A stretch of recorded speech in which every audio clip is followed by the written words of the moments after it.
Welcome.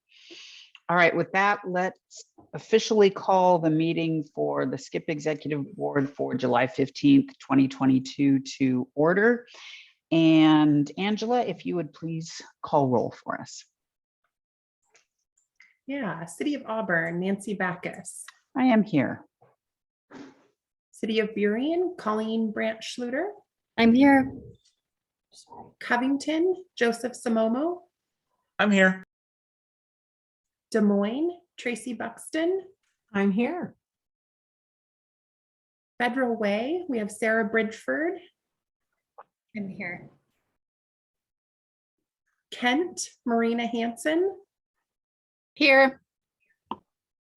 King County, Sunari Marshall. Here. And do we have Sean Kelly with Maple Valley? I don't think I saw Sean. I don't see Sean. Okay. All right, well, we'll hope that he's able to join us. And Yeah. then we always like to know sorry, who. just a few more. I'm so sorry. Oh, okay. Eric Zimmerman, Normandy Park. Hello, everyone. And Renton, I believe we have Hannah Bonmiller. Yes, representing until Councilmember McIrvin joins. Thank you. Thanks, Hannah. And Tequila, Cynthia Delastrinos Johnson. Oh, good afternoon. That's everyone, Chair. All right, thank you. I was so used to that. I was going in the order of joining, so my apologies. Before we get to know everybody else that has joined us today, as we always like to do, know who's with us, I would like to first ask Amy, who is on our SKHHP Advisory Board. Welcome, and if you'd like to tell us a little bit about yourself, why you chose to be on the advisory board. Yeah, absolutely. Thank you. So my name is Amy, she, her pronouns. I am a resident of Burien, and I am on the SKHHP Advisory Board in my individual capacity, but I do work at the Housing Justice Project as a social worker, which provides eviction defense services throughout King County.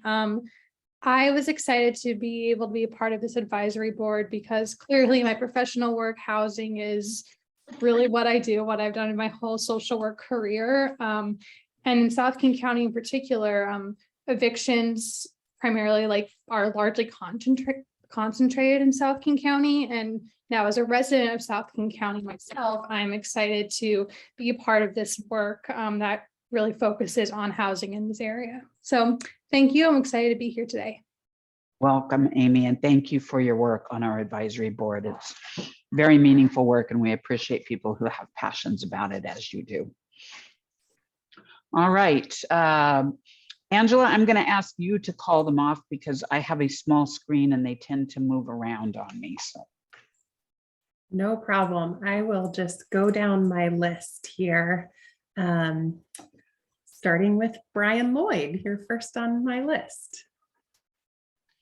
So just a quick introduction, is that what you're asking for? Yeah, just quick introduction. We like to know who all is in the room. Yeah, Brian Lloyd with Beacon Development Group, and I'll be leading a one-on-one conversation later in this session. Amanda DeFisher. Hi, my name is Amanda DeFisher. I'm with a nonprofit organization called Fuse Corps, and I'm working on a special project with the King County Assessor's Office. And Daphne. Daphne Hernandez, Assistant Planner for the City of Covington. Jason. Hi, Jason Gothier, South Sound Housing Affordability Partners, the newest sub-regional housing collaboration. JC Harris. Good afternoon, JC Harris, Des Moines City Council. Matt Torpy. Yeah, hi, I'm Matt. I'm the Community Development Manager for the City of Maple Valley. Michaela. Michaela Daffern. I work for King County's Department of Community and Human Services as lead staff to the King County Affordable Housing Committee. And Nora. Hi, Nora Gerloff. I'm the Community Development Director for the City of Tukwila. Patience. Good afternoon. Patience Malaba, Executive Director at the Housing Development Consortium. And I Good to think see you all. thanks. I think that is everyone. I will just, I put this in the chat, but Councilmember McIrvin did join us, so I have marked him as here as well. Welcome. All right. Thank you, everyone, for joining us on this glorious Friday afternoon. And we will get right into the agenda. Are there any modifications or revisions that have been made or need to be made? All right, let's move to the approval of the June 17th, 2022 minutes. Hopefully everyone has had a chance to read those. And if so, is there a motion to approve? So moved. Thank you. Is there a second? This is Tracy. Thank you. We have a motion and a second. Is there any discussion? Hearing none, all those in favor of the approval of the June 17th, 2022 minutes, please say aye. Aye. Aye. All opposed, please say no. And are there any abstentions? All right. Let's move on to our educational item, and it's Affordable Housing Finance 101.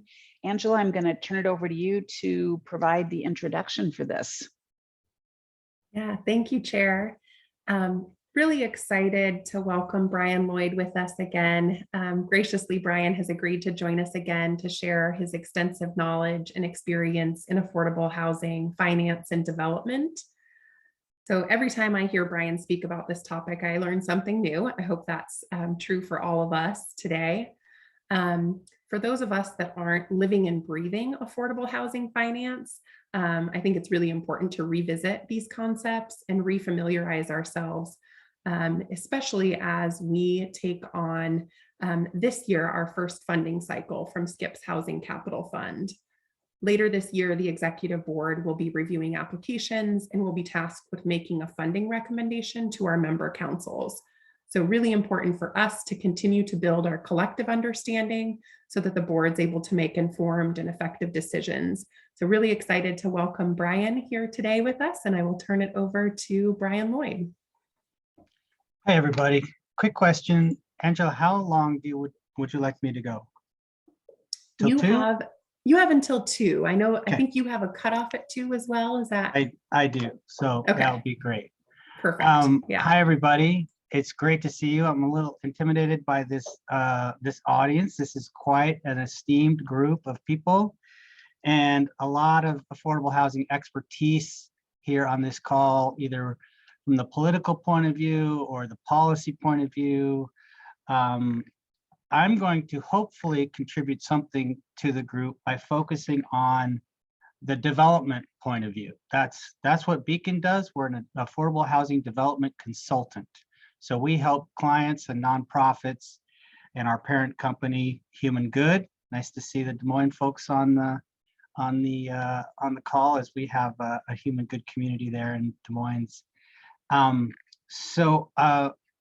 My first question to you to be thinking about, let's see, can I share my screen? There we go.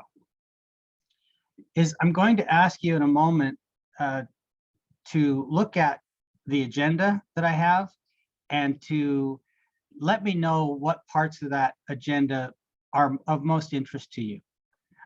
We can't cover the whole slide deck in 45 minutes, so I'd love to hear from you if there are parts of it that you'd like me to focus on. So I'm going to bring that question to you in just one moment. Before I do that, let me tell you a little bit more about Beacon so you know where I'm coming from. So like I said, we do affordable housing development consulting. We've been around since 1999. We've done about 100 projects so far, and those projects range from farm worker to homeless to historic to ACT rehab, urban mixed use, sustainability projects, etc. So quite a wide range, and we've touched a lot of, if not all of the different affordable housing funding sources available in the state. Just to give you a sense of some of the projects, I'm going to do this really quickly. These are just photos of some of the projects that we've done to give you a feel for what, in my mind, affordable housing is. Different people have different perspectives, but when I talk about affordable housing, it's this type of stuff. This is the Plaza Roberto Maestas that we did with El Centro de Raza right by the Beacon Hill Light Rail Station. There's a historic rehab in Spokane.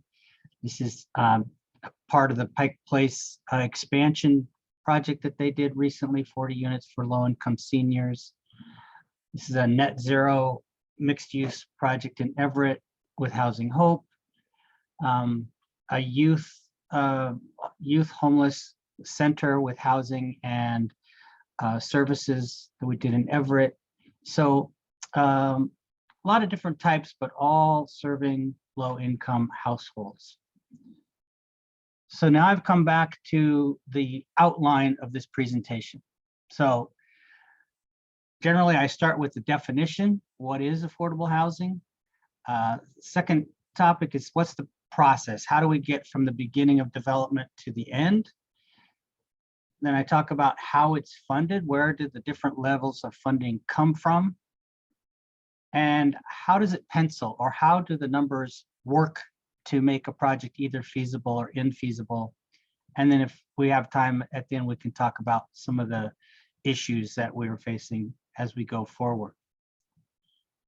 So I have a thought about what this group might want to talk about. I think probably 3 and 4 are important, but I'd love to hear from folks.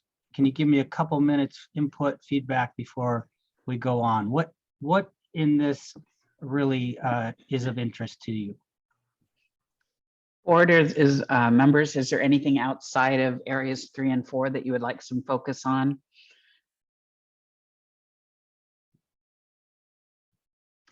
Eric? Yeah, I think also a conversation around sustainability to the extent that you have insight into that. Okay. Joseph? I think honestly, if we're looking outside of 3 and 4, I'd like to know how the future looks, because if the future looks bad, we really got to work on 3 and 4 better. If it looks great, then I don't know, maybe we can keep going with what's going on there. All right. Thank you. Any other thoughts from anyone?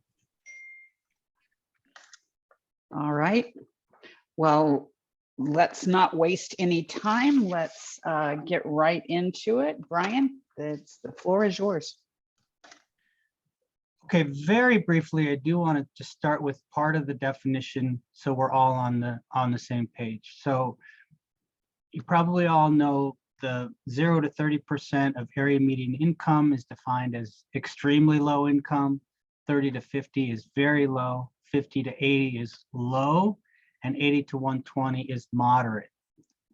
All of that is qualified as low income housing and providing housing that is affordable to those households. In other words, those households are not paying more than 30% of their income for housing costs.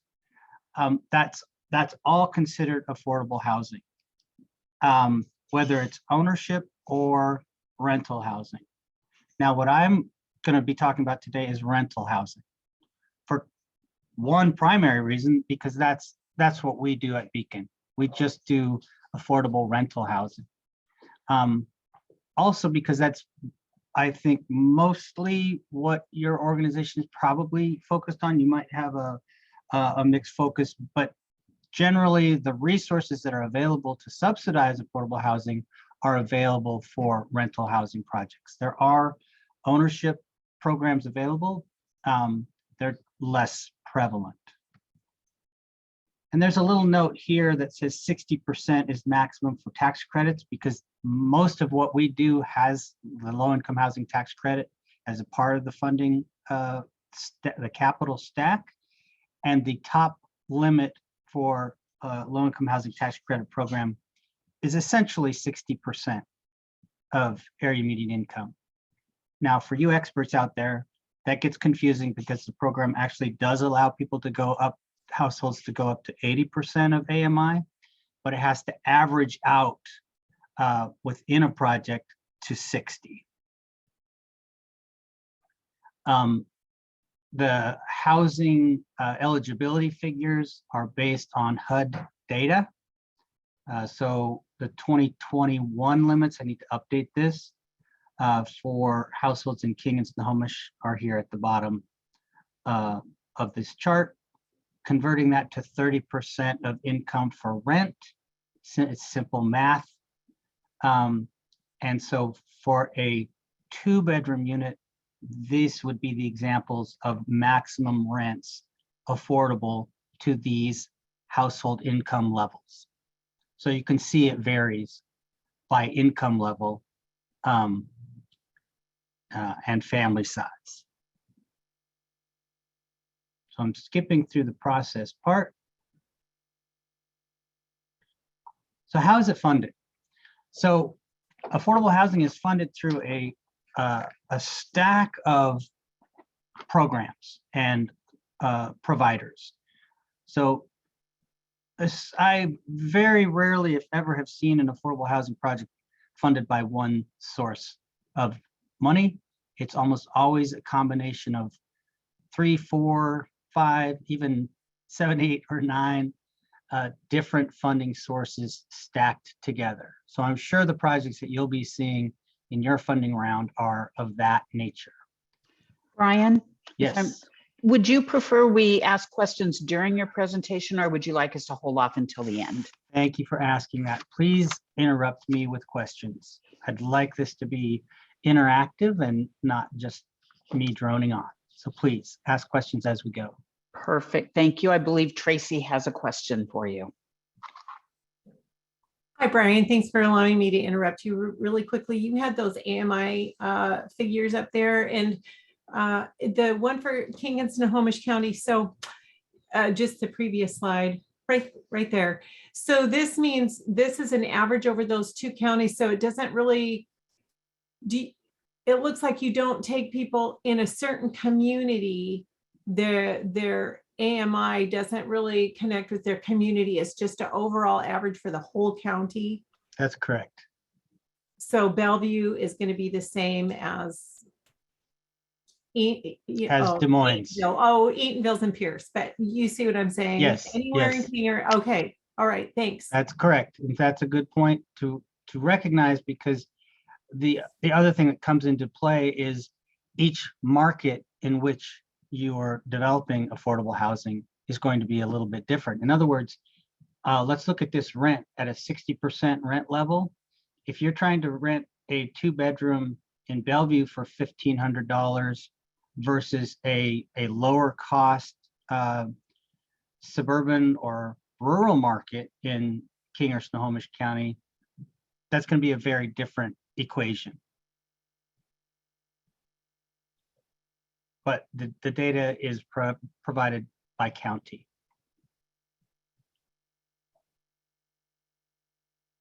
All right, so we start the capital stack generally with local funding. Sorry, the first point here is that there are 2 types of funding resources. There's capital side resources and the operating side resources. And we'll talk more about that a little bit later. But when I refer to capital side, that's the resources that it takes to build a project or to acquire and renovate a project. And then operating, many projects that are serving extremely low income or homeless populations need an operating subsidy in order to be feasible. In other words, they need support on a yearly basis to make sure that the project at least breaks even. So 2 types of subsidy: capital subsidy and operating subsidy.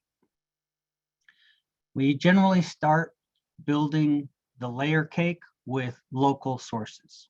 So projects coming to you in your funding round, or city or county, to get funding commitments that are local in nature. That says a lot to statewide funders or tax credit investors or the State Housing Finance Commission. All of those decision makers like to see local support.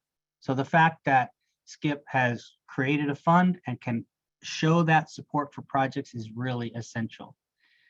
And this is a list of different places where those local dollars can come from. They can be federal pass-through dollars, property tax levies. There's a handful of cities and counties in Washington that have levies. I'd like to see more regional or countywide or city levies to really be able to meet the demand.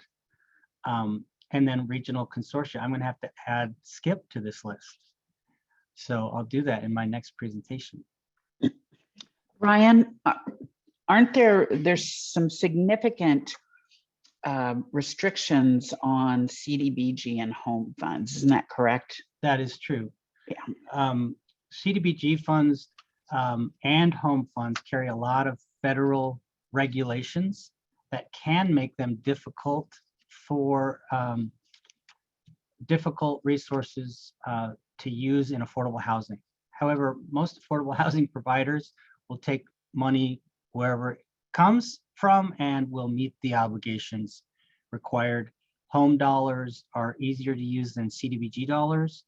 And in some cases, CDBG dollars can be used to support affordable housing, but would be focused on things like utilities or off-site work as opposed to work on the actual project or building itself.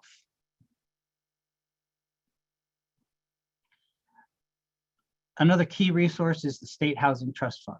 So most of our projects have trust fund dollars in them, and the State Department of Commerce and local jurisdictions work very hard to try to be coordinated and make decisions that support each other and are not in conflict.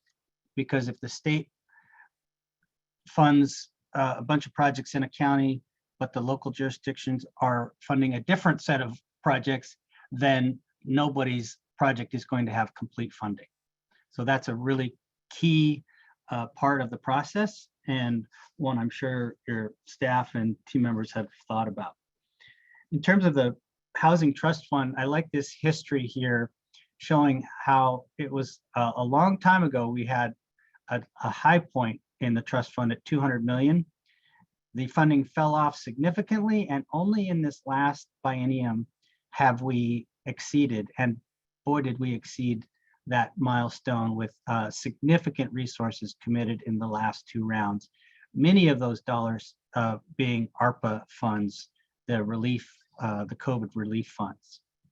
So we don't expect to see 714 again, but it's been incredibly important for our current, especially the rapid acquisition funding that the state's been putting out. And then there are numerous other state program sources, recording fees, real estate excise taxes. 1590 is a bill number that gives local jurisdictions a chance to raise funds for housing. So then the federal housing and urban development funds are a resource, mostly in the form of Section 8 vouchers, and many of the programs have been reduced over the last 20 years. There are some that are expanding now, which is great to see new attention being paid at the federal level to housing affordability. This is a fun question. I'm not going to make you answer it, but the federal agency that actually runs the largest housing production program, surprisingly, is not HUD. It's the IRS. So believe it or not, the Internal Revenue Service is our biggest housing producer in the form of the low-income housing tax credit. So the next part of this is trying to introduce the tax credit to folks. So it's a strange way to do affordable housing, but it's a successful way. Essentially, it's a political survivor because both sides of the aisle love this program, and that's why it's survived since 1980, the Tax Reform Act of 1986. It provides significant resources for the development of affordable housing. So a lot of folks on one side of the aisle love it for that reason. And it's a business-based and market-based program in that the money comes from investors. Mostly those investors are banks, but other investors include tech companies or insurance companies or other businesses that are looking for ways to generate tax credits to offset their tax liability. And so it has a tremendous amount of oversight and business-based rigor in the program that funding efforts like HUD just never had. And so those sort of federal-based programs never generated enough support to survive the political attacks, but the tax credit program has survived all those years. I think of the relationship as a triangle. There are three parties in this triangle, all of them benefiting from the tax credit program. On the one side, you have the federal government. They are offering tax credits to investors. For the investor, the benefit is receiving those tax benefits over time, and in exchange, they're providing investment or capital to affordable housing developers. So the benefit to the developers is that infusion of capital. And then the final side of the triangle is that the developers of affordable housing are providing a benefit to the federal government in the form of investment in low-income housing, which stabilizes communities, stabilizes families, and creates a great deal of benefit in our communities and for low-income folks. So the tax credit is a reduction in a company's tax liability. So I'll show you a calculation that gives some more flavor to that. The tax credit period, in other words, the period of time during which that benefit flows to the company, to the investor, is 10 years. So the investor gets a tax credit for 10 years. They have a 15-year compliance period. So the investor has to make sure, even though they only get the benefit for 10 years, they have to make sure that the project is in compliance for at least 15 years. And after that 15-year period, their benefits have terminated, their compliance obligations are over, and so the investor generally exits the partnership at that point. And the sponsor, whether it's a nonprofit or for-profit, that original sponsor then would, we assume, own and operate that affordable housing going forward. There are two types of tax credit. I'm not going to go too far into the details on this, but there's a 9% program. That's a limited amount of tax credit authority that each state gets based on population.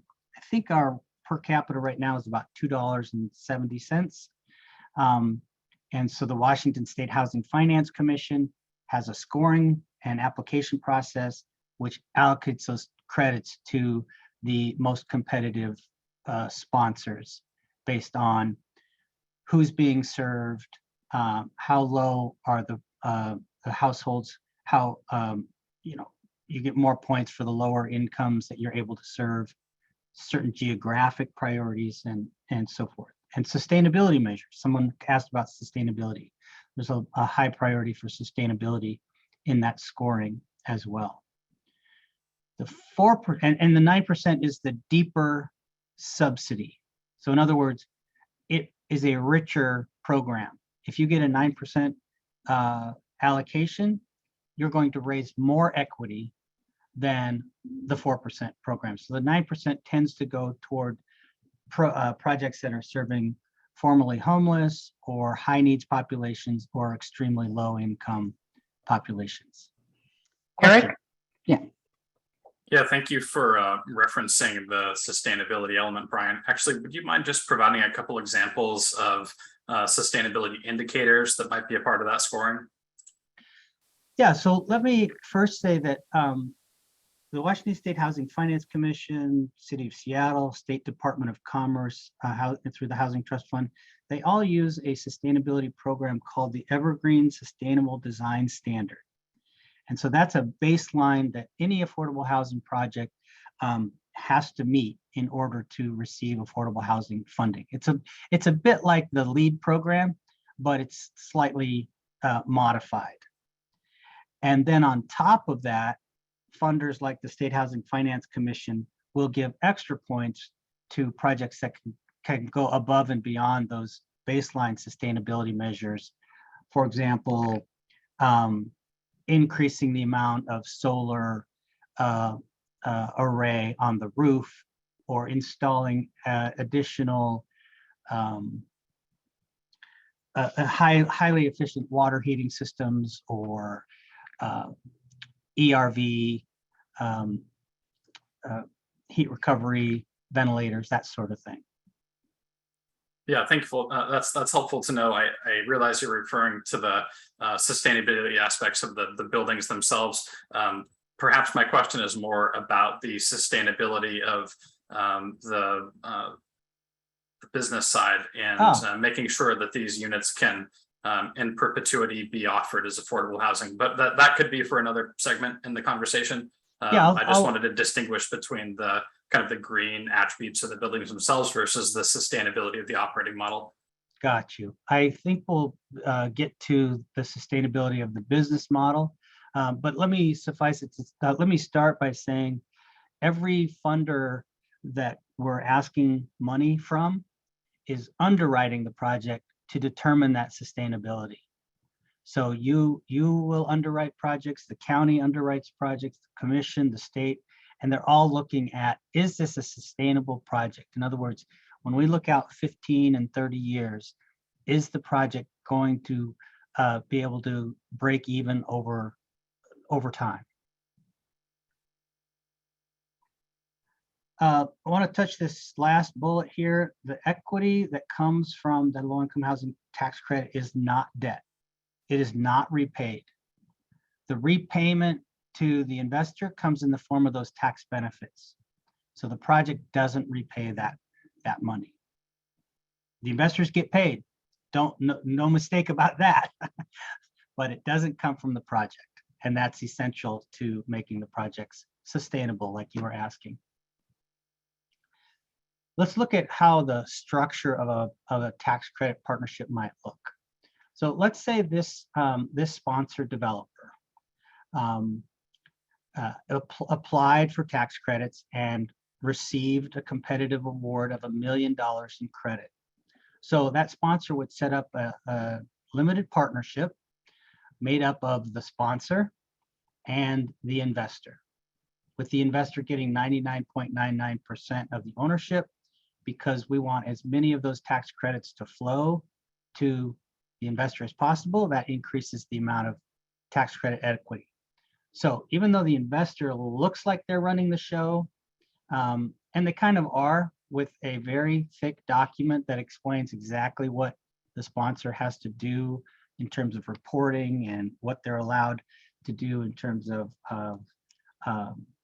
management decisions and whatnot. The investor leaves the day-to-day operations of the project to the sponsor and developer. So this general partner is running the day-to-day, the investors providing the capital and oversight.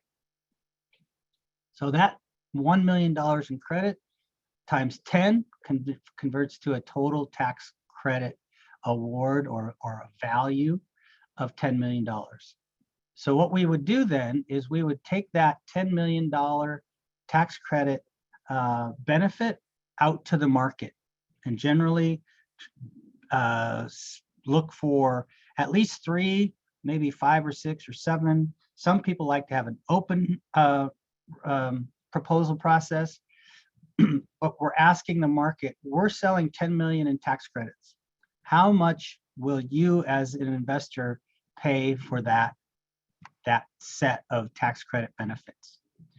So let's say the market came back and said, we'll give you 95 cents on the dollar. So that's a pretty high price right now. but some projects are getting 95 cents. I would say the range right now is between 85 and 95 cents, depending on the project, the neighborhood, the strength of the sponsor, the strength of the real estate market. All of those things come into play when an investor is considering their price. So let's say this is 95 cents per credit. That's a total of $9.5 million. So the project's going to get $9.5 million to be acquired and renovated or to be newly constructed. And in return, the tax credit is the investor is going to get that $10 million spread over 10 years time. So they don't get it all at once, it's spread over time. Thus the difference. So generally, the investors are looking for somewhere between a 3% and a 6% return on their investment. And that will change depending on the market and, like I said, the project details. Now let's look at a project that sold that same $10 million, but only got 85 cents per credit. Obviously, that's $1 million less in equity, and so that $1 million has to come from somewhere else in order for that project to be feasible. So we all love a strong tax credit market. It helps the developer, the sponsor, and it helps the funders like yourself. Lower tax credit pricing puts a lot more pressure on the funders. Okay, let me take a breath, and before I move on, see if people have questions about the tax credit program.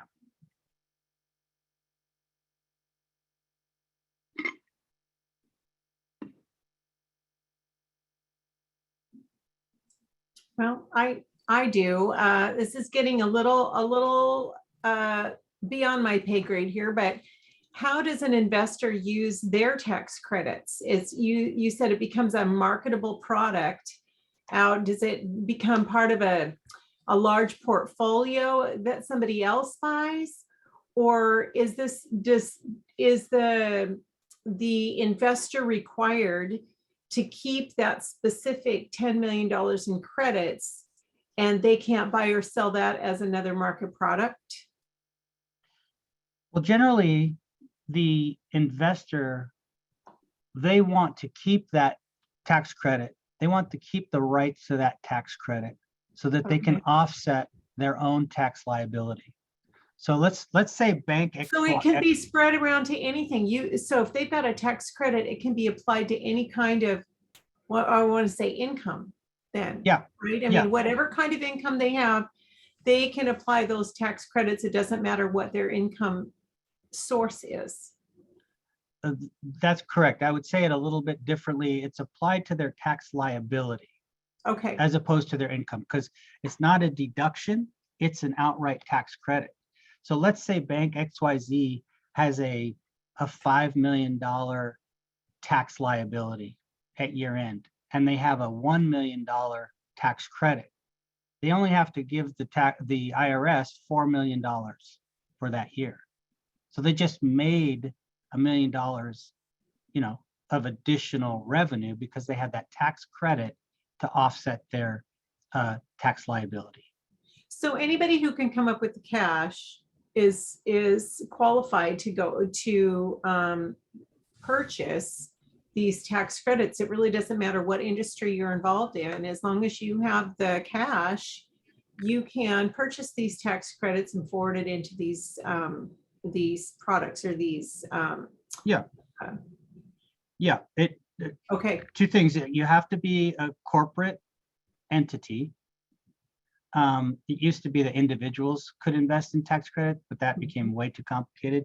So only corporations, and generally only corporations who know they're going to have a significant tax liability for 10 years. Many industries, tax liability goes up and down dramatically. So it tends to be a limited portion of the market, mostly banks, but like I said, some other high tax industries like insurance and tech companies. Okay, very interesting. Thank you. Yeah. Yeah, and I think one of the things is getting a little in the weeds is that the value of the credit fluctuates with the demand for it. So one of the problems we saw in the housing crisis in 2008, 2010 is that the values of the credits went down because folks were not anticipating as large of tax liabilities due to the recession. And so there was a challenge in the ability for those credits to fund as much housing. Correct me if I'm wrong there, Brian. But No, I was in absolutely grad right. school at the time, so we talked about that a lot. Yep. No, there was the recession dramatically softened the market. In other words, reduced the demand for credits. And so the pricing plummeted. The other time it plummeted was the, what was it? The 2017 tax reform made significant changes to tax calculations like depreciation, which impacted the appetite for credits. And so we used to actually see pricing at over $1 in strong markets, because not only does an investor get the tax credit benefit, they also get to count tax losses in their benefits. And so anyway, we used to see over $1 per credit, but it's now dropped to mid 90s at best. Okay. Let's go on. Watching the clock, about 14 minutes left. So a lot of times people say, well, why does affordable housing need all these subsidies? Why can't we just build this housing based on market capital? So let me try to address that question. I'm going to just skip to the pictures. The pictures, I think, do a good job of this. Let's look at a conventional capital stack for a conventional real estate deal. Generally, most of that capital stack is going to come from bank debt supported by market rate rents. And then the owner is going to provide some equity from some sources, their own money, or they'll get some partner investment to top off that capital equity. And then that equity is captured through rental income and or the sale price when this project is sold in the future at an appreciated value. Okay, so in affordable housing, we don't sell the projects, so they don't have appreciated value, and there's very limited rental income. So nobody's getting a return from a rental income on a yearly basis.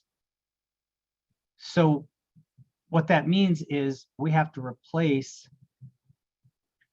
these sources with different sources. So generally, the capital stack of a $20 million affordable deal looks like this layer cake. There's some state, county, maybe city money. The big chunk is the tax credit program. And maybe the project has a little bit of rental income to support some debt, depending if it's serving 30% households versus higher income households. So that's on the capital side, how it looks different. Let's look at the operating side. So what this is trying to show is a conventional deal has market rental income represented by this box on the left. You take out the operating expenses, you take out the debt payments, and if the project's working the way it should, there's some cash flow here. Now, if we have an affordable deal serving folks at 50 and 60% of AMI, the rental income is less, the operating expenses probably a little bit higher, maybe some debt, but minimal, and kind of just break even cash flow, or a little above break even cash flow. Now, if you're doing serving folks who are formerly homeless or extremely low income, the rents are even less, and the operating expenses are significantly more, as there's going to be some form of supportive services to help stabilize folks who are dealing with various challenges coming out of homelessness. And then just to break even, there's probably a need to have an operating subsidy. Remember, we were talking earlier about operating subsidy and capital subsidy. Here's where the operating subsidy comes in, just in order to break even.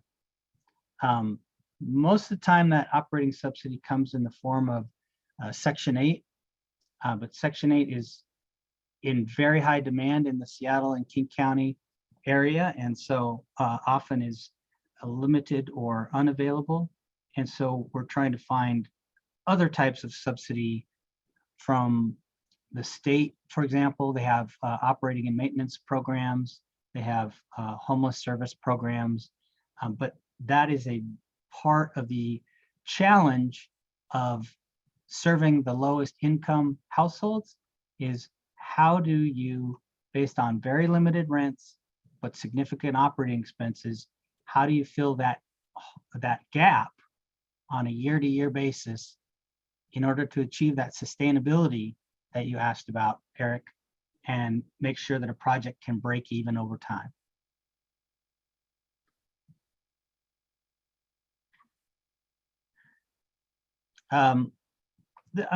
This is an example of a pro forma. And so your applications will have this sort of information laying out what are the costs of a project on the capital side, what are the sources. I'm going to skip ahead quickly, also look at the operating pro forma.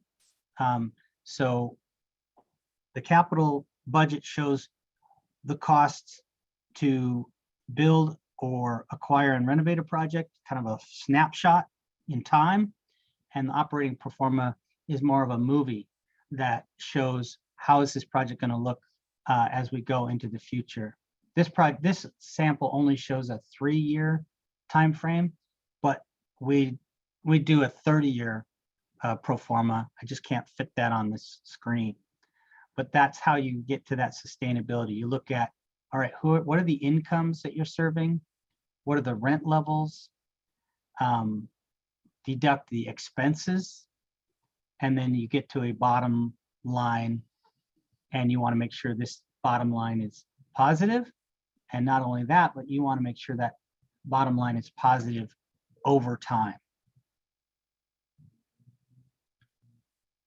All right, let me pause again and see if people have questions about that section of how does it pencil? What are the feasibility issues that go into a project? And then we'll jump to the future. Questions from anyone? Brian, you've helped explain this in such great terms. I've always known affordable housing was expensive, and I've been exposed to it, but you made it very easy to understand where those challenges are. So thank you very much for laying that out in such a great and simple to understand manner. Great, thank you. My pleasure. Eric? Yeah, just an observation. It strikes me how dependent this will be on the benevolence of the IRS in particular, and politics in DC. It just seems unfortunate that there isn't a purely local or purely regional solution to this issue yet. That doesn't require in some way the intervention of the federal government, but perhaps that's for future innovation, future business models. But that's just my observation on what you've shared. Yeah, I think that makes me think about an issue that we're facing as we go forward into the future. And that is, affordable housing is very expensive. It just is. I mean, what you're doing when you're funding affordable housing is you're buying something today that's going to last at least 50 years, if not 75 or more years.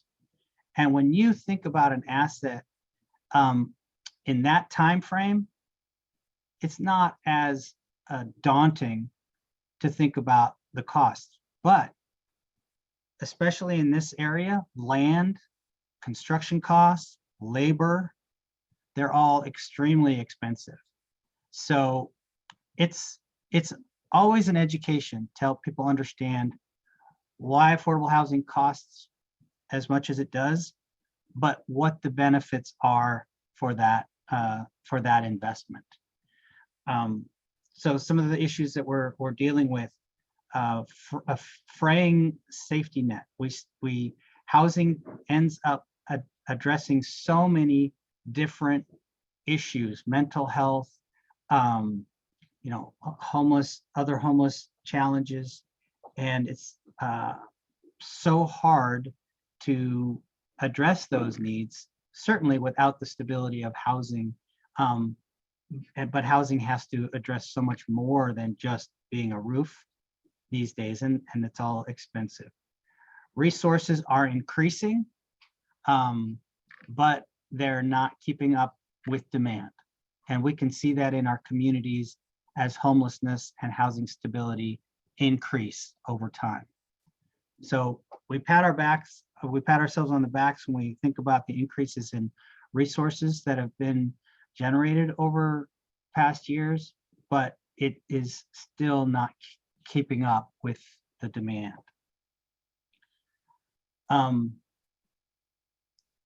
I feel like public awareness is greater than it's ever been relative to the challenges that we have, but it takes time for that public awareness to convert into acceptance and resources, so we continue to have a lot of work to do.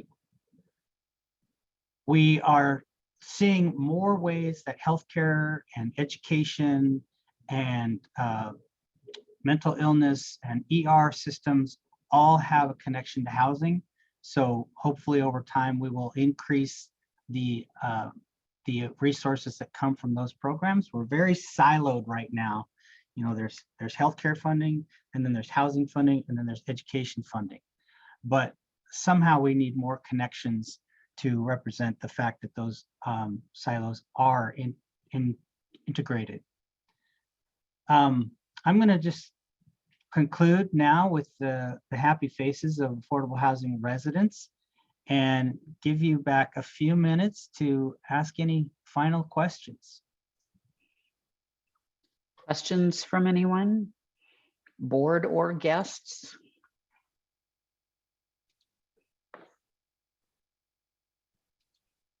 I'm not seeing any.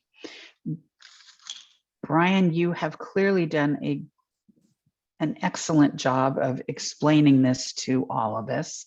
I do have one question. Are the slides available for us? Yeah, I'll be happy to send them to Angela.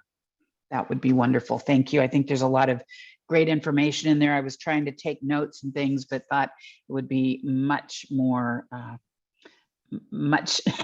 more appropriate and more accurate if we had your slides. And Sonari said the same. I learn a little bit more every time I hear from Brian. So I agree. Thank you so much.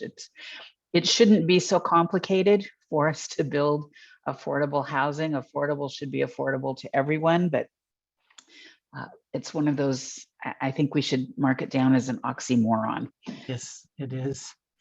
I'll sign off, but I appreciate so much being a part of this conversation. Reach out to me if I can answer follow-up questions and in any way support your excellent work. Will do. Thank you so much, Brian. Bye. All right, that was great. Angela, thank you for bringing Brian in. That I agree with Sonari. There's always something more to learn, and he has such a grasp on it and is able to explain it in such a way that you don't feel foolish for even asking a question. So that's a gift. All right, let's move on to new business.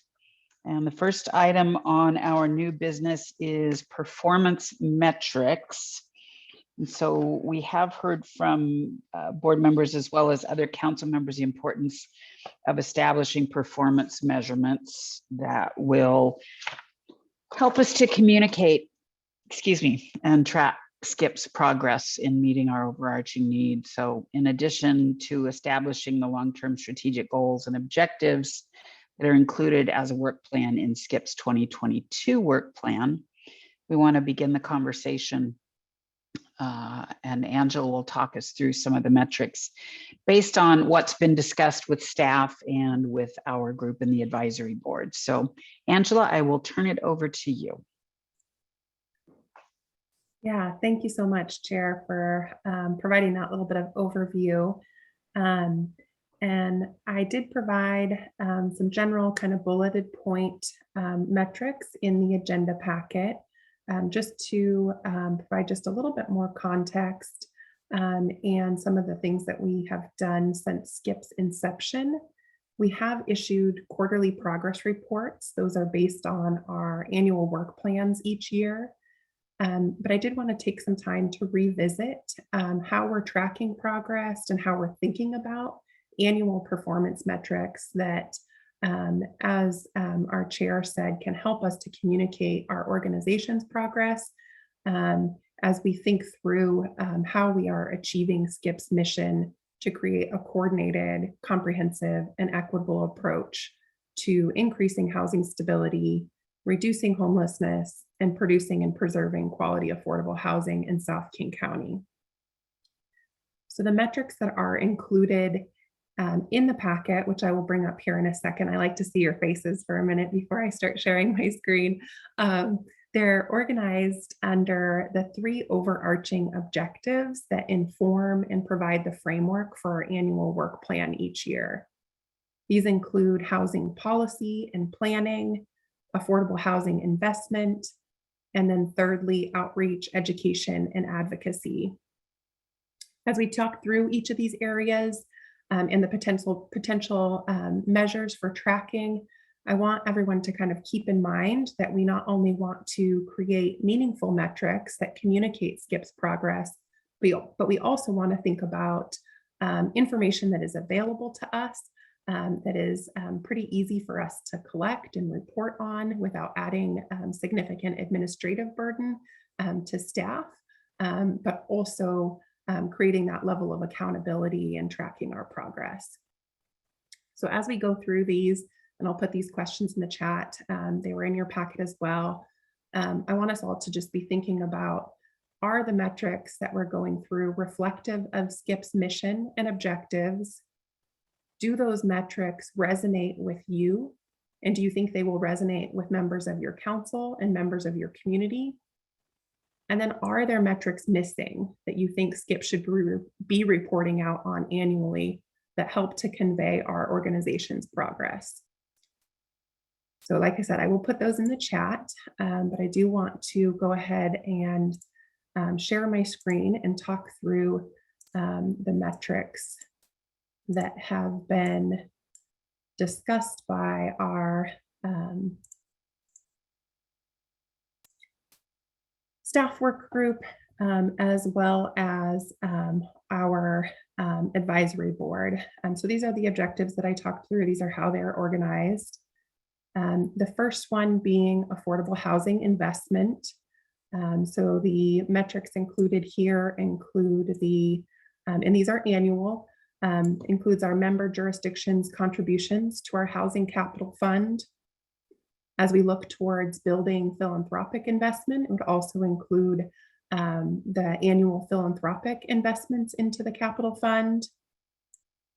As we start contributing funding towards projects, it would include the homes that are funded by the SKIP Housing Capital Fund. So including the number of bedrooms, individuals and families being housed, and then also incorporating some qualitative component of this, telling some narrative stories about the human side of those affordable housing developments. Those could be from the individuals or families being housed. Also, as we think about the development side, narrative stories could tell about that process as well. And then fourth, other public and private resources that are being leveraged by projects awarded SKIP Housing Capital Funds. So we know as we fund projects through our Housing Capital Fund, we are reliant on our other public funders and other investors to make that project pencil. So what other public and private resources are really being leveraged by the projects that SKIP is funding? Looks like Sonari, you have a question? I'm just gonna stop sharing so I can see folks again. Yeah, well, first question is, do you want comments now or do you want to go through all of them and then do discussion afterwards? Yeah, I was gonna pause after each of these 3 areas to kind of have discussion under the 3 buckets. So that would be great. Yeah. And I'll put those questions that we talked about in the chat. Two comments. I think one that we probably want to track under the investments is the geographic spread, like how, as we're doing the investments, are we hitting across the subregion? I think that's come up here a bit. And then just keeping in mind that awesome presentation from Brian and kind of Eric's question about the federal involvement. I think it's useful and interesting to track leverage. I wouldn't say necessarily always that leveraging more sources or more different funding, like contributing to the complexity of the capital stack, isn't necessarily a good thing in terms of the efficiency of the production of housing. So, you know, for a long time, I think the funders have said, well, I want to be able to say that my $1, you know, actually contributed to 1,000 units because 1,000 other people put in $1 too. And that tells a good story, but it doesn't necessarily mean great things for the developer. So it's just something to keep in mind. Like, I don't mind tracking the number, but I don't want to call it like success is leveraging lots of more dollars, because when you think about it from a system standpoint, it actually is kind of convoluted.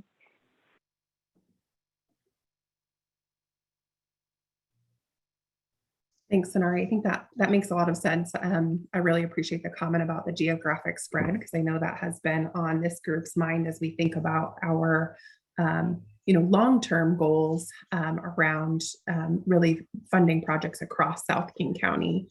One thing about the leverage that I just want to clarify is there's like the amount of resources being leveraged. And I think that what you're talking about too is like that capital stack, and like having 16 sources of funding for a project isn't necessarily a good thing from the developer's point of view. So I guess there's different ways of looking at that, but I appreciate like keeping that component in mind and the complexities that go along with that. Yeah, and I think it'll come up as I hope maybe the fund grows, and we have to decide at some point, are you funding a lot of projects shallowly or a few projects deeply? And I think that's a question that'll come up, you know, over the course of the next decade. I'm not saying like this year, but I can't wait till we have that question to answer. Right? Yeah, I'm an optimist, so we'll get there. Other questions, comments? Angela? Okay, thanks everybody. Feel free as I talk through the other 2 areas to circle back, just because we talked through that first one and heard a little bit of feedback. Please don't hesitate as things come to mind.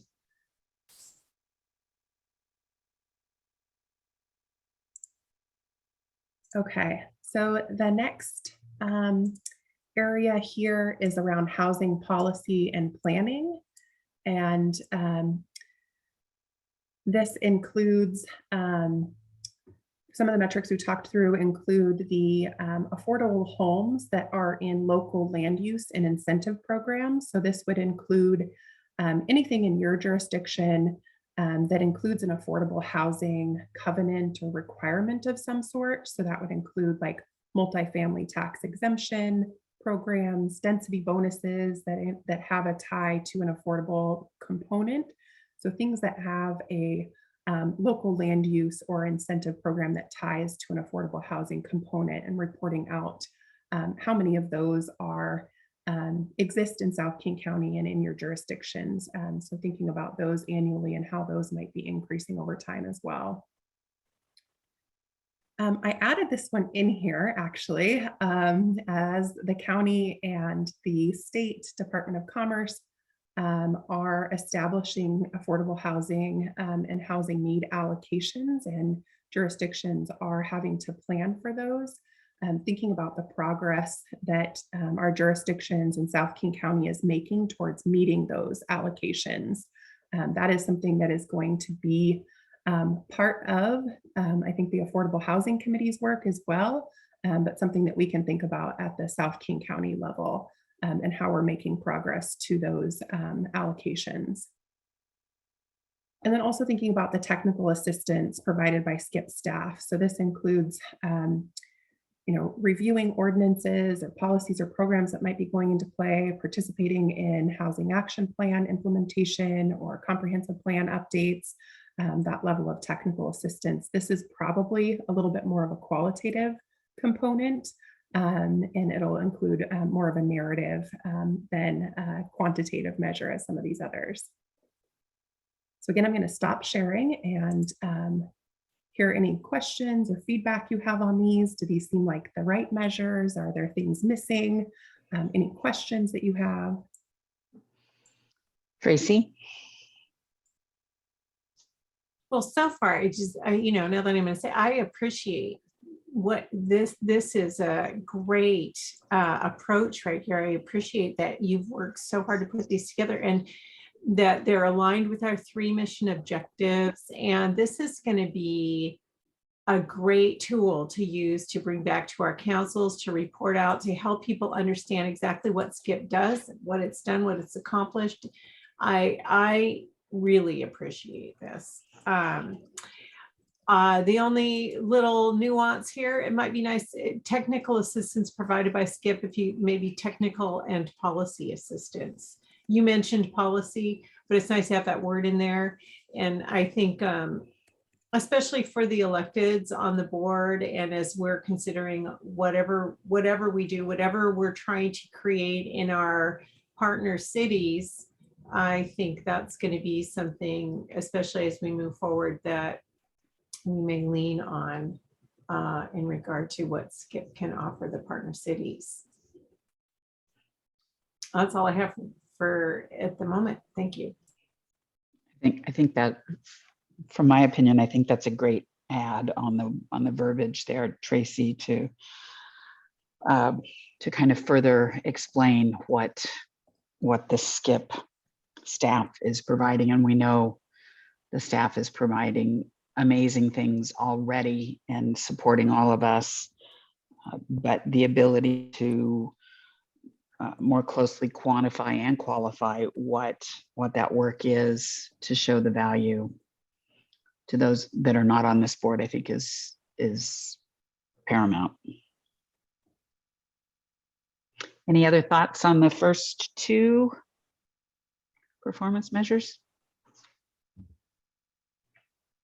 All right, Tracy, we'll turn it back over to you. Okay. Third item here is the outreach, education, and advocacy component of our work. As we think about legislation going on at the state, federal, or regional level, thinking about work sessions that staff and hopefully into the future, the executive board and the advisory board, we start holding work sessions with some of our local, regional, state, and federal legislators to help both inform that legislation, but also communicate SKIP needs or South King County needs. Monthly SKIP Executive Board educational items. So we have a lot of education that comes to this group, but reporting back to our partners on what that education looks like each month and the topics being covered. We also have collaborative educational opportunities throughout the year that we partner with other stakeholder groups and organizations. And those usually have a broader audience of folks. So communicating about those collaborative educational opportunities, what they are, and also who is attending, I think is an important component of that. SKIP also participates at regional and local level stakeholder groups and talking through, again, this is a little bit more qualitative, but how we inform policy and decision-making at local and regional levels within those groups is an important part of that work.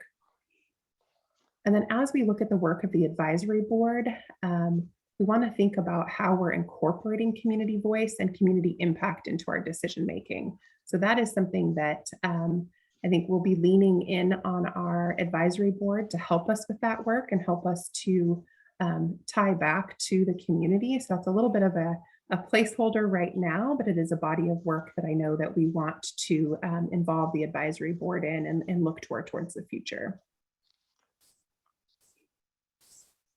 Looks like Eric, you have a comment? Yeah, and I apologize. I had to step away for just a second. My son just got home and he's 9 months old. So I understand that the indicators we're looking at are at a certain level, but then beyond that, there's an ecosystem of partners that we'd be interacting with that would be operating affordable housing projects, and they have direct linkages to the target beneficiaries. How will we be getting visibility into their indicators of effectiveness and their monitoring and evaluation to see, is in fact our theory of change that affordable housing is going to make an impact in the lives of this target demographic, is that actually coming to pass? And how effective is it? And what might be other issues that are standing in the way of that outcome? How will we have linkages to those partners, and how can we gain visibility into what the overall effectiveness of affordable housing is in the end? Yeah, I think that's a great question. I might have to think about that a little bit and circle back just to kind of clarify. I think, and maybe you're talking about holistically, like it sounds like you're talking about this entire system. So the policy work as well as the affordable housing investment, but how do we tie into the work of all of our different partners across this work? Tie our performance measures and their performance measures kind of together to understand how we're operating together. Is that kind of your?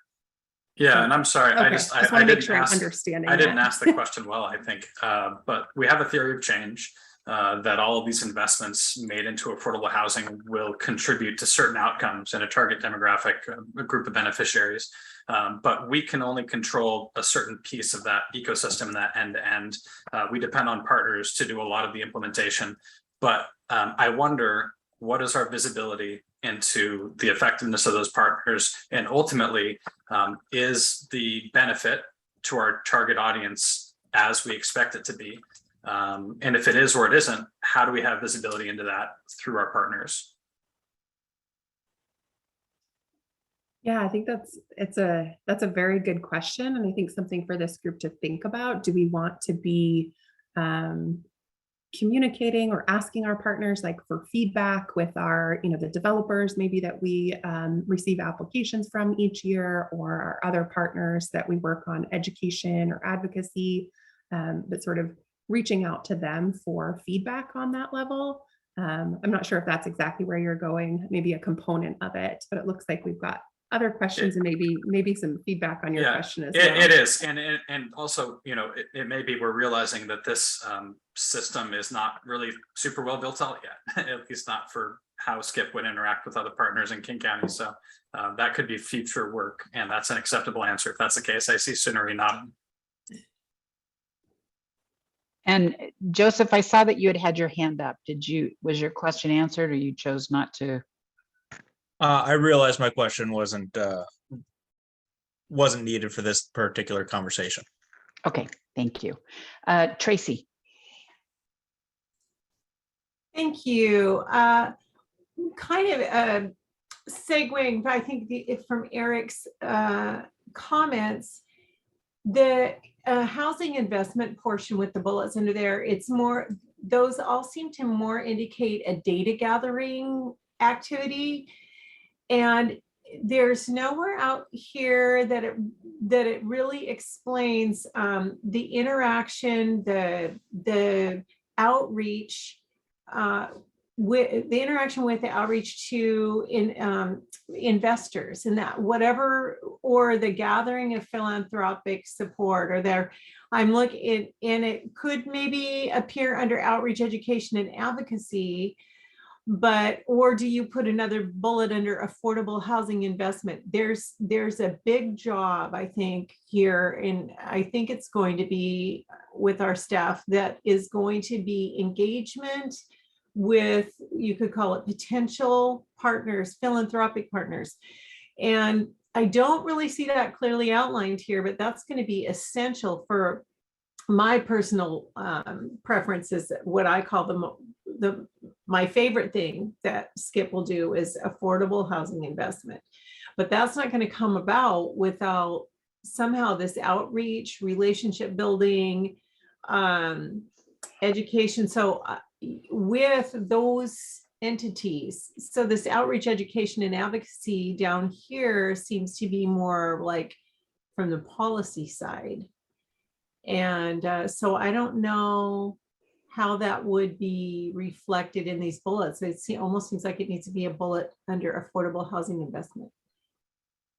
Yeah, Tracy, I think that's a good point. I know we have a bullet point there for philanthropic investments. We don't get to those investments without that relationship building and outreach and advocacy. So there's a lot of work being done to get to that point that may not be reflected in an annual metric, at least in the short term. In the long term, you would see that investment ideally, right? But that relationship building and outreach that you're talking about leads to that. And there may be a lot of work done on that level before getting to that investment. So definitely appreciate that comment, and we'll factor that in.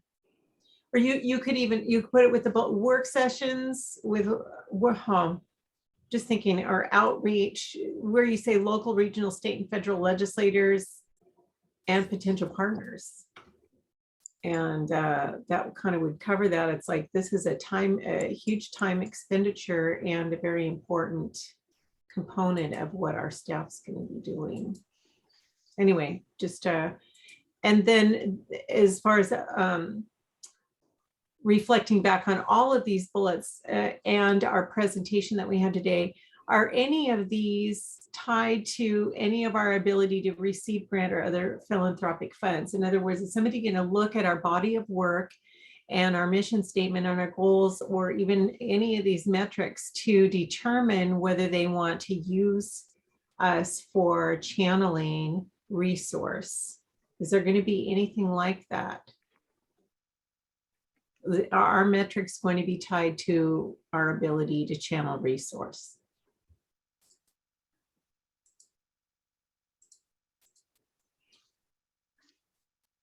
No, Sunari's been waiting a long time. I'm going to quickly respond very quickly.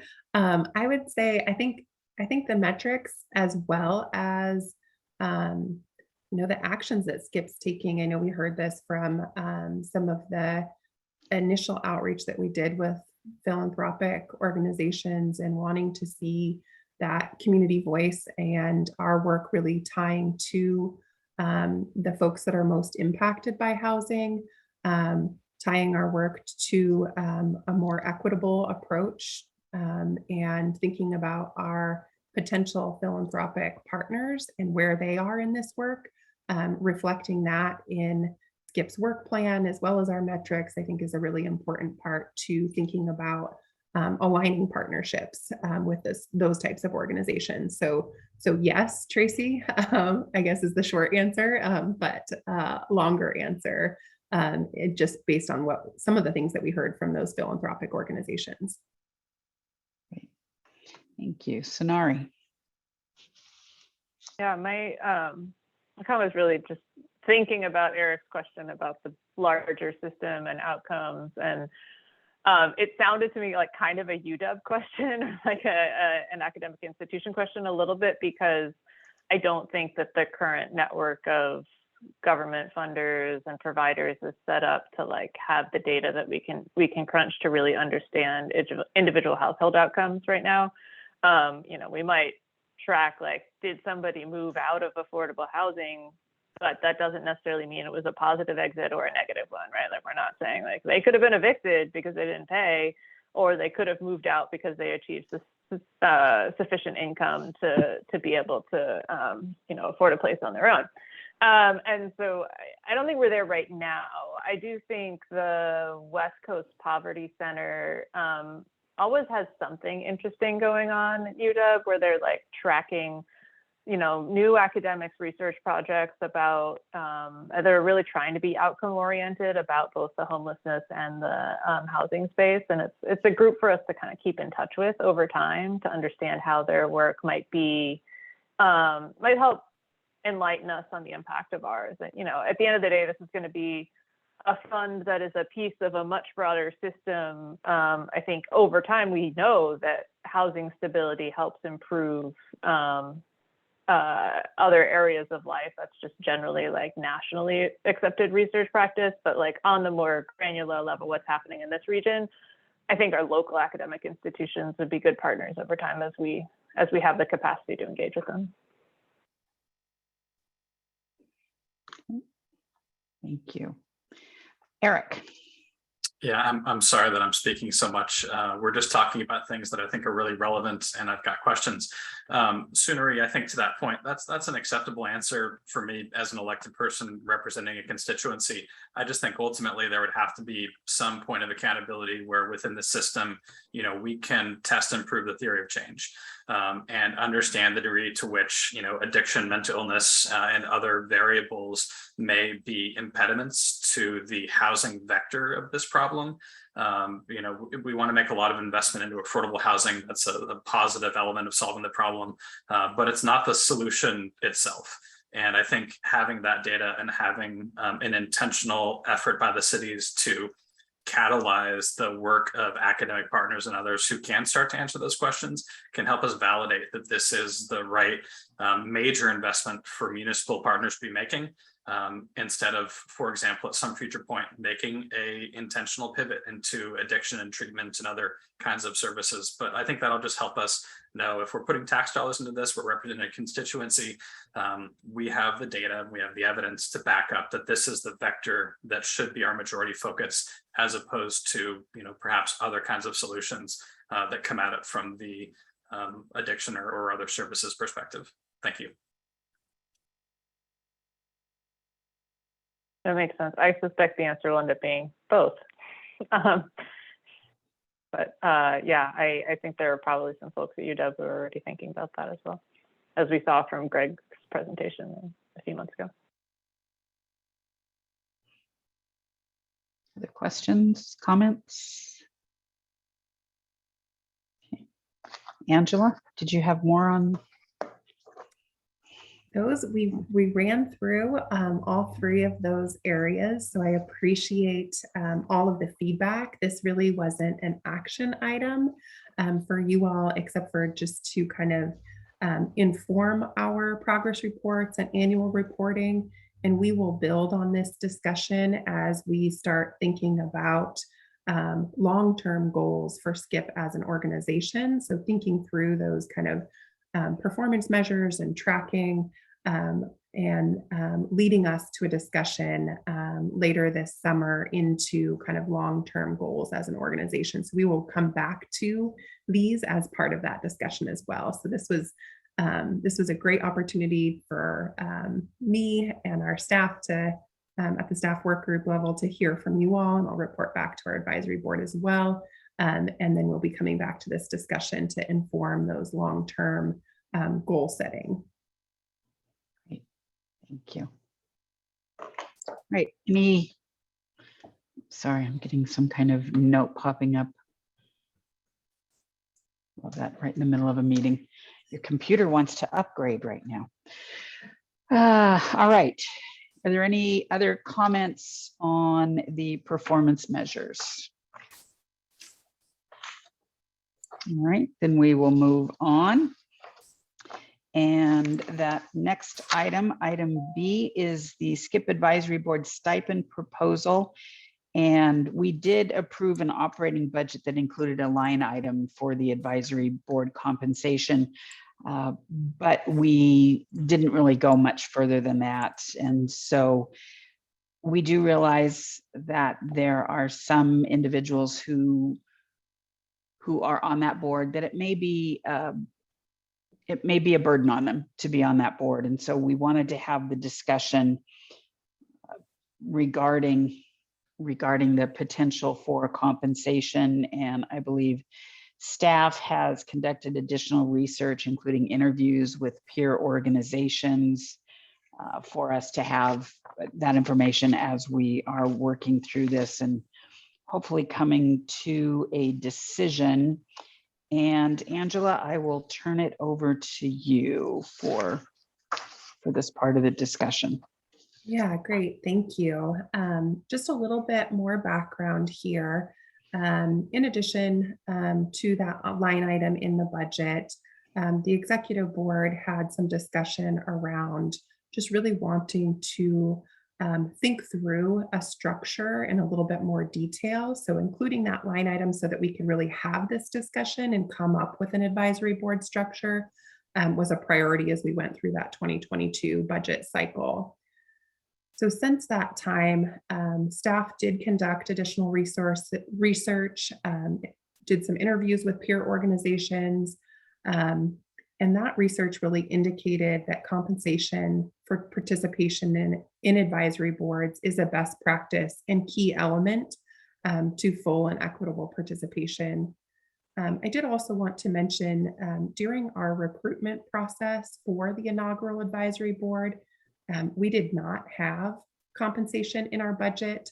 So we very intentionally did not reach out to individuals with lived experience of housing instability and homelessness, because the research that we were doing also indicated that without some form of compensation for their time, asking folks to volunteer time and participate, offering their significant expertise would be a significant barrier and potentially cause unintentional harm to those individuals as well as potentially to our organization. Really thinking through, in order to really fully realize SKIP's mission, we really need to be incorporating input from people that will be impacted the greatest. So thinking through how we can reduce those barriers to folks that are lower income, folks that are experiencing housing instability or homelessness, really leads us to this compensation proposal and how we can reduce barriers to full participation within our advisory board and incorporating the experience and knowledge of folks that are the most impacted by the work that we're doing. So with that in mind, the staff work group, as well as the SKIP advisory board, recommend the stipend for advisory board participation that is included in your packet. And I will just go ahead and share my screen with a brief outline of what that proposal includes. So that proposal is a proposal for $75 per meeting. Those meetings would be 13 meetings or approximately 13 meetings per year, monthly advisory board meetings, as well as serving as the liaison at one executive board meeting per year because they rotate that liaison duty. It is based on attending the majority of the meeting. So making sure folks are attending and participating throughout the meeting. And then eligibility is really just based on advisory board members being eligible for that stipend if they are not already receiving compensation for their time by an employer. Also included here is that the stipend itself is voluntary, so members that are eligible may choose to opt out of the stipend if it isn't something that they need in order to participate. So that is the proposal before you in your packet. It is included as a resolution for action.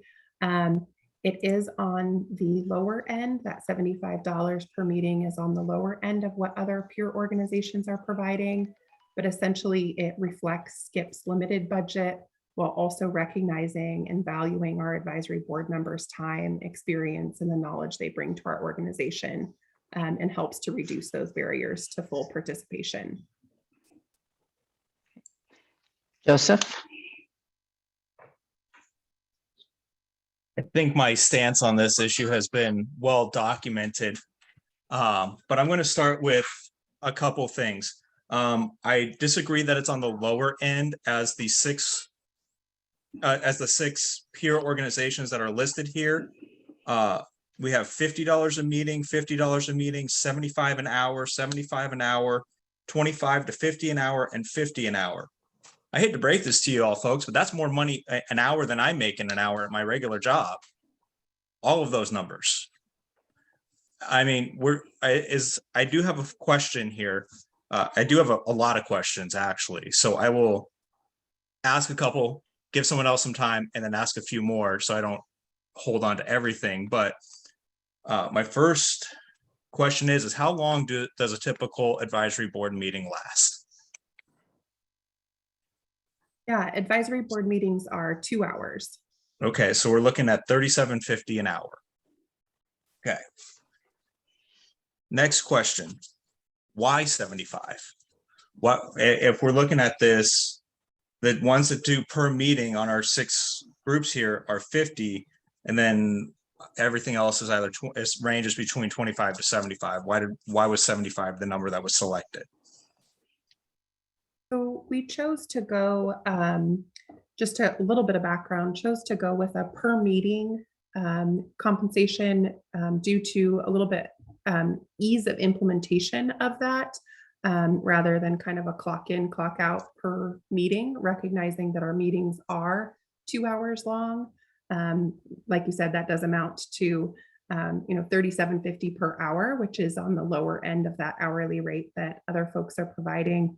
It's also really based on the SKIP budget that we included. So we included that line item in our 2022 budget for $14,400. If you look at that kind of the compensation as it's broken down, potentially based on advisory board members, we're within that kind of compensation and line item that we included in our 2022 budget. So it was based on comparison to the peer organizations, but also being reflective of what was approved in SKIP's budget as a line item. Okay. When we say who is eligible for this, it's stated in there that anyone who's not receiving compensation from their employer, is that compensation from their employer to be on the advisory board, or have a job to begin with? Let's ask that, as long as they're employed. The compensation is that because we do have folks that are representing their organizations, and those folks are being compensated by their employer for their time on the advisory board. How many individuals are being compensated by their employer to be on the advisory board at this moment? At this time, it's about half of our advisory board members are being compensated by their employers. And because I don't have the screen up right now and I feel like it would be rude for me to go do a quick count, how many does that equal up to that would be eligible then? So that equals, I believe it is 5 that would be eligible for compensation at this point in time. But it does open up the opportunity for us. We do have several spaces open on our advisory board, and it would open up the opportunity to recruit members, as I said, that have more of that lived experience that we intentionally didn't do targeted outreach and recruitment for, but we do have several open seats on our advisory board at this point. Okay, hold on once. Okay, I'm going to let anyone else ask a question. I need to find the charger for my computer really quickly. So I will, if anyone else has a question. Other questions, comments from anyone on the board? Tracy. Thank you, Chair. So I do recognize some, difference of opinion here. I have migrated a little bit more toward the, a little bit uncomfortable with some of the asking people to volunteer, but paying for a volunteer position. But I want to offer this. I would like to offer a compromise. And I do recognize the unique work that SKIP does and the purpose for our advisory board versus other types of boards and committees in the region. I mean, I serve on several boards and committees and nobody gets paid for any of them that I'm on, except if they're a staff person and they're, for example, the staff work group or something here, they're all staff, they're all getting paid for their time. But if it's an elected or volunteer in the community, I'm not a member of any board or commission where anybody gets paid. But like I said, I do recognize the unique work that we do. We're housing and homelessness partners. So I would like to recommend a possibility of at least a different compensation if somebody's attending virtually versus in person. And, for example, maybe 25 per meeting if they're attending virtually, 50 a meeting if they're attending in person, and that would be a compromise. I'm gonna put that out on the table. Thank you. Thank you, Tracy. Sarah. Thank you. In talking with Brian Davis, who is the executive board member, he wanted to express his support for compensation, especially because we have come out of a couple large community engagement efforts, a couple of which other cities have had with the Housing Action Plan, Comprehensive Plan. We have our downtown plan, and he has just seen and feels strongly that compensation is important for involving people in the community who aren't often at the table because they do experience barriers that not everybody else does. So he does support the compensation structure and appreciates the opt-out. And I would just say that as the alternative who is here today, I also support the compensation structure. Thank you, Sarah. Joseph, I see you must have found your charger, so welcome back. If I could find the mute but unmute button, that would have been better too. I did find the charger. Yes, thank you. I brought this question up to my council on Tuesday. We had a long discussion about this when we voted on the skip budget 2 weeks ago. And then we had another discussion about this. We have this council as a whole, or the council, how do I put this? The city of Covington has no issue paying the advisory board if they are persons of lived experience or are in lived experience for this. We have a problem if we are paying professionals who this is their daily job to and dealing in homelessness or low income housing or any type of any housing issues. Stumbling over my words at the moment, but we have a problem with paying people that this is their daily job, even if they're not being compensated from their employer to be at on the skip advisory board. There's one other thing. The whole definition of advisory, where'd it go? I have it. Or voluntary is done, made, or given willingly without being forced or paid to do it. Little side note, I work 3 jobs, literally 3 jobs. I work for my main employer Monday through Friday. I have a second job in the evenings, and then city council. I'm talking about people who pay me for jobs. I have 3 to ensure that my family can eat, to ensure that my bills are paid, and to ensure that I keep my roof over my head. I'm at every meeting I'm supposed to be, with the exception of maybe 4 a year. I understand that this is hard for some people. I don't feel like Covington's paying me to be at this meeting. I'm here because I want to be here to end homelessness. I want to make sure my 5-year-old lives in a world where homelessness was a thing of the past and we fixed it by the time he's 35. I feel like this, for me, the city does not have to pay me to be on this commission. I will be here willingly and voluntarily at every chance I can be here. This is paying people to volunteer is honestly, unless we're trying to get them an Orca card so they can get to the meetings, I think that's a great idea. If we want to pay them for gas, that's a good idea too, depending on what they need to. But paying them to participate, they only need to be at a meeting for 61 minutes to get to $75 if they're eligible. That's being there for a majority of the meeting. I'm sorry, but if we're paying people who are professionals in housing and low income housing to be at this meeting, the city of Covington will be voting no. Thank you. Comments from other members?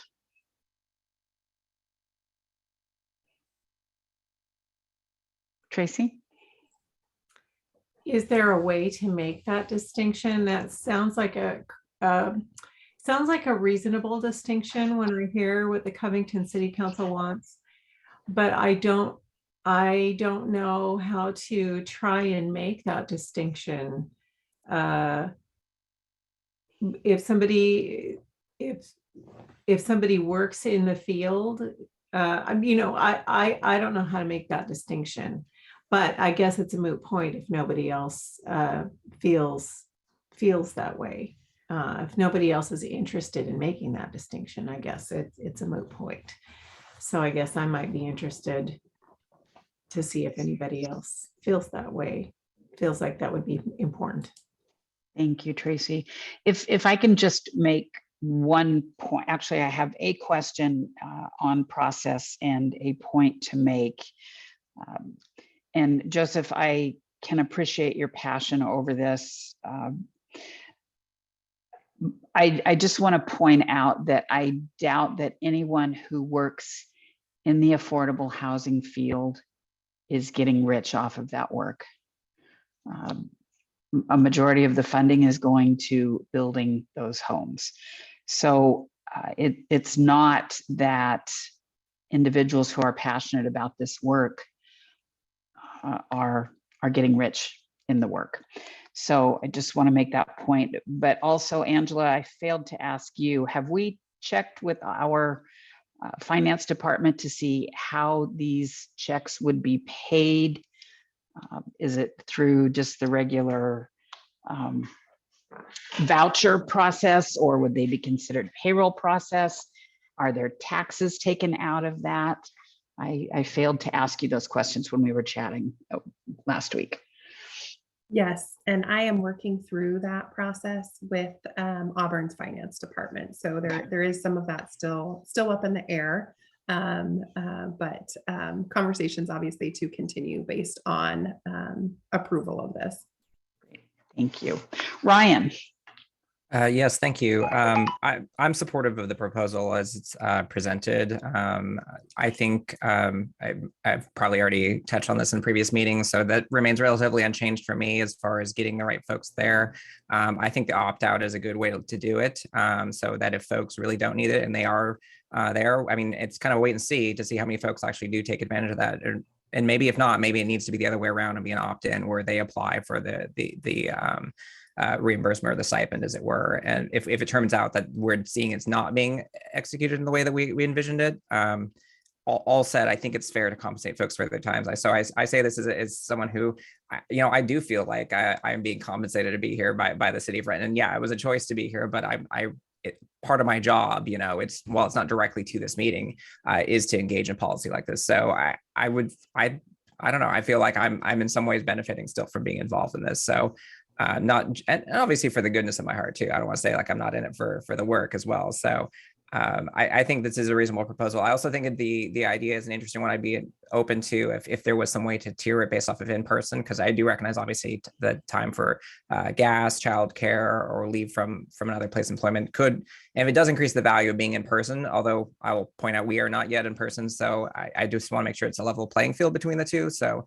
those are my general thoughts. I'm willing to compromise within reason, but I think if we want to get the right folks there, we really do need to have some level of compensation. I think that point has been illustrated. If we need to tweak it a little bit, I'm open to that. Thank you, Ryan. Colleen. Thank you, Mayor. I appreciate all the comments that have been made, and we've actually had the opportunity to hear many of those comments in the past. Varian does support the proposal as presented today. I think that just looking at our agenda as well, if it would be possible to call for a vote, I would like to do so. Okay, let me see. Let me go to Eric, and then we can, if there is a motion to be made, we can do that, and then we can continue conversation on the specifics of a motion. Right now, we're just talking about in general, but Eric, did you? I can wait until there's a motion. Okay. All right. Are there any other general discussion points before before I believe Colleen wanted to make a motion. All right, Colleen. Thank you, Mayor. I move to accept the proposal as presented by Angela today for the compensation of the advisory board. Second. Thank you. We have a motion by Colleen and a second by Ryan. Is there any discussion? Eric. Yeah, I just want to acknowledge it's a relatively small amount of money, and the city of Normandy Park doesn't perceive too much of the negative budget impacts stemming from the small amount of money. However, philosophically speaking, our city would be opposed to paid compensation for advisory board members. Thank you. Tracy. I would be in favor of I would like to make an amendment to the motion to reduce the compensation by a certain amount. I'm going to offer 30% if the attendee attends virtually. Or some easy math. I mean, you could do it 50%, but I think that there's a general feeling that most people seem to be happy with this amount. So I'm not going to argue that point, but offering a reduction, a suitable reduction for virtual attendance. Okay, for it to be an amendment to the motion, we will need a specific so that there can be a second. Okay, I will offer a $25 reduction in the compensation per meeting for virtual attendance. Thank you. Is there a second to the motion of making it $75 per meeting in person and $50 per meeting if remote? Second. Thank you. And who was it that second? Sorry. Joseph. Joseph. All right. Thank you. We have a motion and a second. Is there discussion? Joseph, your hand is up. My hand's up for the main motion. Okay. Are there any more? Ryan? Yeah, just a question. Would this create any sort of tracking issues or make it significantly more challenging? And then the other question I think that would follow up on that is, are these meetings primarily intended to be in person? Is that the goal? And if it is, I would support the motion, is that it would encourage people to attend in person. Yeah, thanks for the question. I don't think it causes a significant issue in terms of tracking. That's a pretty easy tracking thing to do. The advisory board is in a unique position in that they were formed while everybody was meeting virtually. They also live across the South King region, as most of you do. So I think we will be revisiting those in-person conversations and what that looks like. What they have talked about is potentially doing a combination of virtual and in-person meetings. So making sure that they are meeting in person throughout the year, but maybe it's quarterly or something to that effect. So they haven't decided on that, but sort of more to come on exactly how that works out in the future. Thank you. All right, are there any more questions or discussion points on the amendment to the motion? All right, then I will call for the vote. All those in favor of the amendment that would allow for $75 per meeting in person, reduced by $25 to $50 per meeting if attending remotely, please say aye. Aye. Aye. Aye. Okay, let's see. Angela, were you able to capture that? I believe so, but I might just need, will you just do me a show of hands one more time? Can you raise your hand if you're in support of the amendment? Okay. All right, all of those opposed to the amendment, please raise your hand.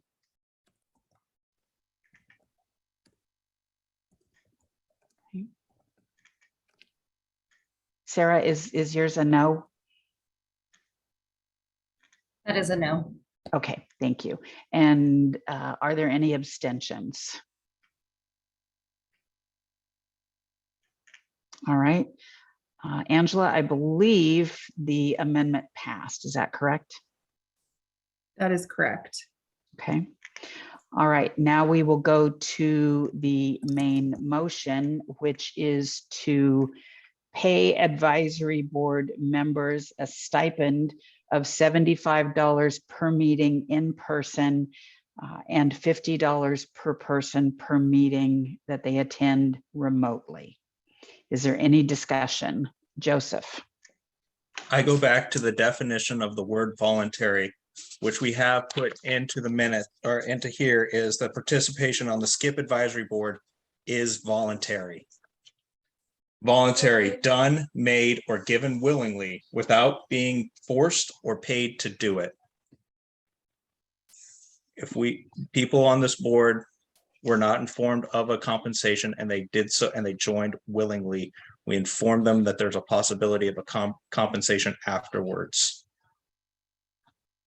People willingly gave up time with their friends and family to be here to give us advice unpaid. And I believe we should continue unpaid. The city of Covington believes it should be unpaid as long as these people, as long as their jobs are not in, if their jobs are in the housing industry, even doesn't matter which form of the housing industry it is, the city of Covington believes that those people should be unpaid for being on there, and those with lived experience we would be okay with paying. But until that time, the city of Covington's a no. So thank you, Joseph. So let me just ask this question. What if someone who is working in the field is also someone who lives in affordable housing? Like we said, we would have, as long if they're a professional person in there, the city of Covington, if their professional job is to be, and this was the verbiage given to us, given at the dais on Tuesday, if their professional job is in the affordable housing industry, then then we are a no. If it is a person in lived experience, then we are for it. That is, as your question is one of those what ifs that was not covered in our discussion. So until we have a discussion of that matter, I have to go with what my counsel stated. All right, thank you. All right, are there any other questions, comments about the amended main motion that's in front of us? All right, not seeing or hearing any.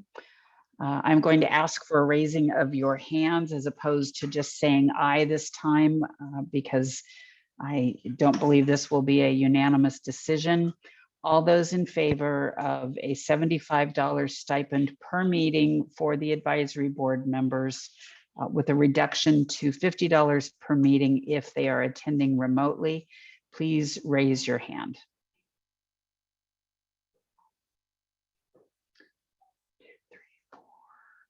Looks like we have 1, 2, 3, 4, 5, 6, 7 in favor. All right, thank you. All opposed, please raise your hand. We have 1, 2 opposed. Are there any abstentions? All right, looks like it was a 7-2 decision that passes. So there will now be the opportunity for a stipend to be given to members of the advisory board. Thank you all for the discussion on that. I know not every topic that we deal with here on the SKIP board is going to be one where we are mutually agreeing upon it, or that is an easy conversation to have. So I appreciate everyone's willingness to be engaged in this conversation. All right, we will move on to item C, which is the SKIP state legislative priorities process. And I know in previous years, it's taken us many, many, many sessions to come up with our legislative priorities. And I don't know that we really have the luxury of that. There are going to be, in my opinion, numerous housing bills in the session this year. And Jason is here from SHAPE, and I will tell you that we gave Jason an accelerated schedule to have legislative priorities put in place, I believe, in September, so that there is an opportunity, because elections, as you know, are this fall as well. There could be some turnover, and we want the ability to speak with legislators prior to the legislative session, because it will be a very busy session this year. So the proposal is to form a working group of no more than 4 of the members of the board to avoid a quorum, of course. And then working will meet in August and September with the goal of obtaining adoption of the legislative priorities, hopefully by the October 21st board meeting. Angela, I'll turn it over to you. I know we're right at 3 o'clock. So what I would ask folks for is if they are interested in serving on that work group and know that in this moment, please let me know. Otherwise, I will follow up with an email to solicit folks for that working group. And hopefully we get enough folks to do that. It would be great to hear from everyone right now if that proposal sounds good, and we will move forward with that plan, and I will reach out by email. Great. Angela, I am more than happy to serve unless there are 5 other members who want to. I don't want to take that opportunity away, but I am more than happy to serve on that committee. A question. So the work group that would serve would only be members of the executive board. So it would be 4 or so of the, but so you're not considering staff, you're not considering advisory board members, it's just members of the executive board. That was the proposal, was Okay. members of the executive board, and we would certainly be including the advisory board and our staff work group. As we do with everything that comes to the executive board, it typically runs through our advisory board and staff work group initially, so they would definitely be part of that. But in terms of the working group and in meeting, it would be the executive board members at this point. Okay, I would be willing to serve. Thank you. Thank you. Sonari, is that a volunteer hand? Okay. It is with some trepidation about my calendar, but I think, we will be creating our own legislative agendas, both for King County and probably for the Affordable Housing Committee. So it's probably helpful to all involved, including myself, but I support this. Okay. And Ryan, is that a hand as well? Yes, happy to volunteer. Okay, great. Thank you. And that does give us 4 volunteers, Chair. So I think we'll go ahead and move forward with that group. Okay. Excellent. All right. Any updates or announcements for the good of the order? Okay. Joseph. Covington Days is this weekend. I'm sure some of my comments did not make some of you happy. You have your chance at revenge on me tomorrow at noon.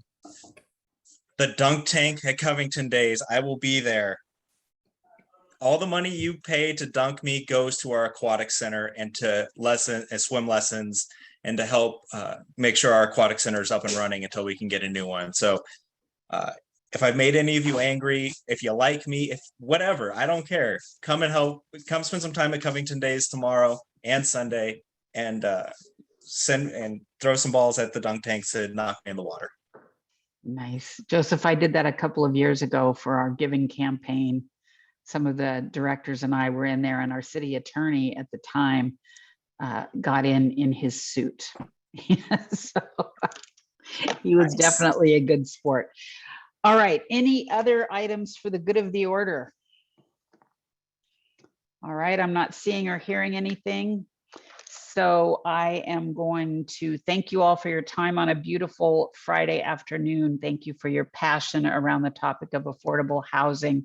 Again, there are no absolutes in this line of work. So I do appreciate the diversity of thought here, and it allows us for great conversations to learn from one another, to grow and to move forward, to ensure that those in our community who are unhoused or who are in unhealthy housing have the opportunity to move into healthy, affordable housing. Enjoy your weekend, Joseph. I hope you make lots of money tomorrow for your cause, and enjoy your afternoon and weekend. Thank you so much to all of you for serving. Bye-bye.